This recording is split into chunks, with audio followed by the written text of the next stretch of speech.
નમસ્કાર મિત્રો, હું મોહન ગઢવી ગુજરાતી દુનિયા યુટ્યુબ ચેનલમાં ફરી એકવાર આપ સૌ મિત્રોનું હાર્દિક સ્વાગત કરું છું।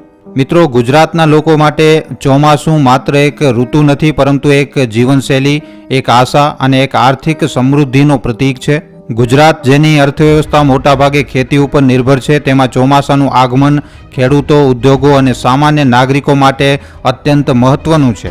10 થી કરી અને 15 જૂન 2025 દરમિયાન ગુજરાતમાં વરસાદની આગાહીઓએ રાજ્યભરમાં ઉત્સાહ અને આશાનું વાતાવરણ ઊભું કર્યું છે। આજના આ વિડીયોમાં અમે હવામાન નિષ્ણાંતોની આગાહીઓ, ચોમાસાની પ્રતિક્રિયા, વરસાદની સંભાવનાઓ અને તેની અસરોની ચર્ચા કરવાના છીએ। આ ઉપરાંત આપણે ખેડૂતો અને નાગરિકો માટે આ સમયગાળા દરમિયાન તૈયારીઓ અને સાવચેતીઓ ઉપર પણ ધ્યાન આપશું। વિડીયો ખૂબ જ ખાસ રહેવાનો છે, માટે વિડીયોને છેલ્લે સુધી જોવા તેમજ લાઇક અને શેર કરવા ખાસ વિનંતી।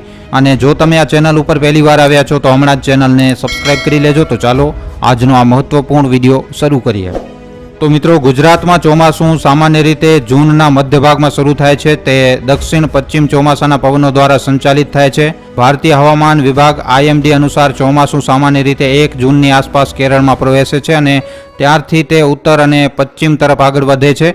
2025માં ચોમાસું કેરળમાં 24 મેની આસપાસ વહેલું આવી ગયું હતું, જેના કારણે ગુજરાતમાં પણ તેનું આગમન 15 જૂનની આસપાસ થવાની શક્યતાઓ છે। જો કે 10 થી 15 જૂન દરમિયાન ગુજરાતમાં પ્રી મોન્સૂન એક્ટિવિટી અને વરસાદી ઝાપટાની આગાહી કરવામાં આવી છે, જે ચોમાસાની સત્તાવાર શરૂઆત પહેલાનું સંકેત છે। ગુજરાતના જાણીતા હવામાન નિષ્ણાંત અંબાલાલ પટેલે જણાવ્યું કે 10 થી 15 જૂન દરમિયાન ગુજરાતમાં ચોમાસાની શરૂઆત થઈ શકે છે, જેમાં દક્ષિણ ગુજરાત અને સૌરાષ્ટ્રના કેટલાક વિસ્તારોમાં ભારે વરસાદની શક્યતા રહેલી છે। તેમણે એમ પણ જણાવ્યું કે રોહિણી અને મૃગશીર્ષ નક્ષત્રો દરમિયાન વરસાદની શક્યતાઓ વધે છે, જે ખેડૂતો માટે શુભ સંકેત છે। આ સમયગાળા દરમિયાન અરબી સમુદ્રમાં સક્રિય થતી હવામાન પ્રણાલીઓ જેમ કે લો પ્રેશર સિસ્ટમ અથવા સાયક્લોનિક સર્ક્યુલેશન ગુજરાતના દક્ષિણ અને સૌરાષ્ટ્રના વિસ્તારોમાં ભારે વરસાદ લાવી શકે છે। આગામી સમય દરમિયાન મતલબ કે 14 અને 15 જૂનથી મિત્રો અરબી સમુદ્રમાં સિસ્ટમની સક્રિયતા વધશે, જેના કારણે સુરત, વલસાડ, વાપી, ડાંગ, ભાવનગર, અમરેલી,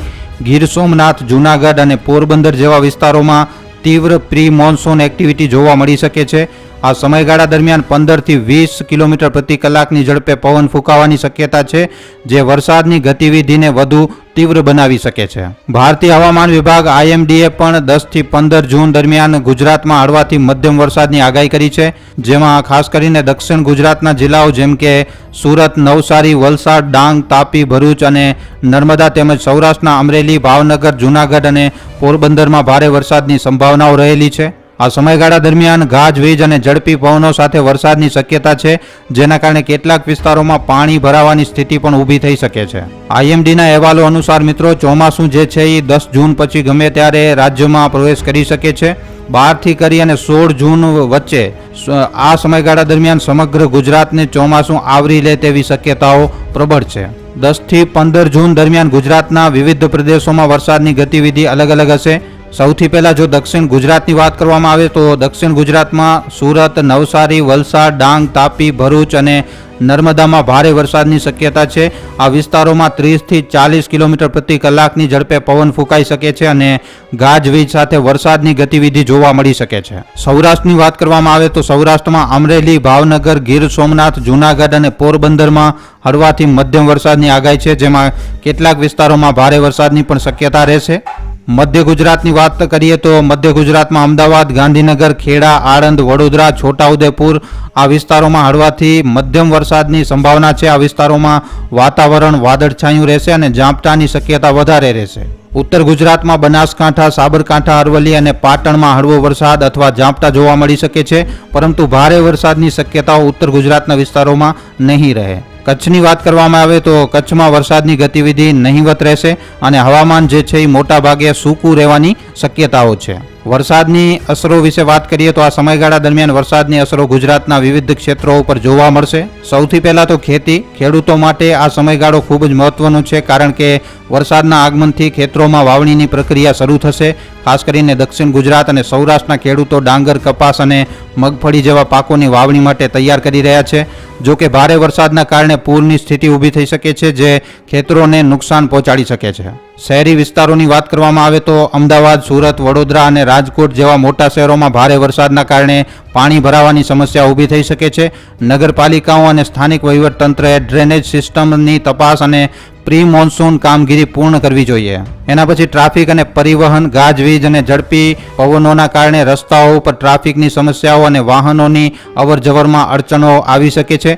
ખાસ કરીને દક્ષિણ ગુજરાતના નીચાણવાળા વિસ્તારોમાં આ સમસ્યા વધુ ગંભીર હોઈ શકે છે. ચોમાસાની શરૂઆત પહેલા ખેડૂતો અને નાગરિકોને મિત્રો તૈયારીઓ કરવી જોઈએ. ખેડૂતો માટે ખેતરોની તૈયારી જેમ કે ખાતર અને બીજની વ્યવસ્થા, વાવણી માટે જમીનની તૈયારી અને સિંચાઈ વ્યવસ્થાની તપાસ, ભારે વરસાદની સ્થિતિમાં પાકને નુકસાન ન થાય તે માટે ડ્રેનેજની વ્યવસ્થા, હવામાન આગાહીઓનું નિયમિત નિરીક્ષણ જેથી વાવણીનો યોગ્ય સમય નક્કી કરી શકાય. પછી નાગરિકો માટે ઘરોની છત અને ગટરોની સફાઈ જેનાથી પાણી ભરાવાની સમસ્યા ન થાય. વરસાદી ગિયર જેમ કે રેનકોટ અને છત્રી તૈયાર રાખવા. ગાજવીજ દરમિયાન ખુલ્લા વિસ્તારોમાં જવાનું ટાળવું અને વીજળીના ઉપકરણોનો ઉપયોગ ઓછો કરવો.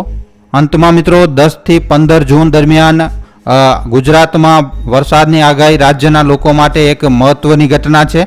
આ સમયગાળો ચોમાસાની સત્તાવાર શરૂઆતનો સંકેત આપે છે જે ખેતી, ઉદ્યોગ અને રોજિંદા જીવન ઉપર ઊંડી અસર કરશે. હવામાન નિષ્ણાંતો અને IMDની આગાહીઓના આધારે દક્ષિણ ગુજરાત અને સૌરાષ્ટ્રમાં ભારે વરસાદની શક્યતા છે, જ્યારે મધ્ય ગુજરાત અને ઉત્તર ગુજરાતમાં હળવાથી મધ્યમ વરસાદની શક્યતાઓ જોવા મળશે. આ સમયે ખેડૂતોએ વાવણીની તૈયારી કરવી જોઈએ અને નાગરિકોએ પૂર અને પાણી ભરાવાની સ્થિતિ માટે તૈયાર રહેવું જોઈએ. ચોમાસું ગુજરાત માટે આશીર્વાદ છે, પરંતુ તેની સાથે આવતી સાવચેતીઓ અને તૈયારીઓ પણ એટલી જ મહત્વની છે. તો વિડીયોમાં આપેલી જાણકારી મિત્રો તમને કેવી લાગી છે નીચે કોમેન્ટ સેક્શનમાં લખીને જણાવવા ખાસ વિનંતી. જો વિડીયો પસંદ આવ્યો છે તો વિડીયોને ખાલી તમારા સુધી સીમિત ન રાખતા મિત્રો તમારા મિત્રો સાથે, પરિજનો સાથે વોટ્સઅપ ઉપર, ફેસબુક ઉપર, યુટ્યુબ ઉપર જેટલો બની શકે વધારેમાં વધારે વિડીયોને શેર જરૂર કરજો. તો આજના વિડીયોમાં આટલું જ. હવે આપણે મળશું ફરીવાર એક આવા જ નવા જાણકારીસભર વિડીયો સાથે. ધન્યવાદ. મિત્રો, તમારા માટે એક સારા વિષય ઉપર વિડીયો બનાવવામાં અમને ઘણો જ સમય લાગી જાય છે, માટે આ વિડીયોના બદલે અમે તમારા પાસેથી એક લાઈક અને એક શેરની આશા જરૂર રાખીએ છીએ, કારણ કે તમારી એક લાઈક અને એક શેર અમને આવા જ જાણકારીસભર વિડીયો બનાવવાની પ્રેરણા આપે છે. માટે જો આ વિડીયો તમને પસંદ આવ્યો હોય તો આ વિડીયોને લાઈક કરીને તમારા મિત્રો અને પરિજનો સાથે શેર કરવા ખાસ વિનંતી. અને જો તમે અમારા ગુજરાતી દુનિયા નામના YouTube ચેનલ ઉપર પહેલીવાર આવ્યા છો તો હમણાં જ આ ચેનલને સબસ્ક્રાઇબ કરી લેજો. સબસ્ક્રાઇબ કર્યા બાદ બાજુમાં જે બેલ આઇકન જે ઘંટડીનું નિશાન આવે એને દબાવી નાખજો, જેનાથી અમારા દરેક વિડીયોની જાણકારી તમને નોટિફિકેશનના માધ્યમથી મળતી રહે. આખો વિડીયો જોવા બદલ આભાર. હવે આપણે મળીશું એક આવા જ નવા જાણકારીસભર વિડીયોમાં. ધન્યવાદ.